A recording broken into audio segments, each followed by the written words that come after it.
খাবার খাওয়ার সময় হঠাৎ দাঁত ভেঙে গিয়েছে, ভাবছেন কি করবেন?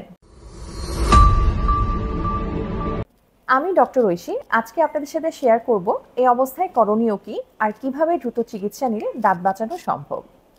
যদি দাঁতের টুকরো থাকে তা ফেলে দিবেন না, পরিষ্কার কাপে রেখে সংরক্ষণ করুন। মুখ কুলি করে দাঁতের চারপাশ পরিষ্কার রাখুন, তবে জোরে ঘষা থেকে বিরত থাকুন। দাঁত ভাঙা সবসময় একরকম হয় না, ক্র্যাক হতে পারে, দাঁতের কোনা ভেঙে যেতে পারে বা সম্পূর্ণ দাঁত ভেঙে বা পড়ে যেতে পারে। যদি দাঁত পড়ে যায় রুট ধরবেন না, মিল্ক অর স্যালাইনে রেখে ডেন্টিস্টের কাছে আসুন। মনে রাখবেন 1 ঘন্টার মধ্যে ট্রিটমেন্ট শুরু করতে পারলে দাঁত বাঁচার সম্ভাবনা অনেক বেশি। লেজার ডেন্টালে ভাঙা দাঁত ঠিক করার জন্য আমরা ব্যবহার করছি মডার্ন টেকনোলজি এবং cosmetic treatment, cosmetic filling, dental crown, root canal treatment and crown combination, dental implant.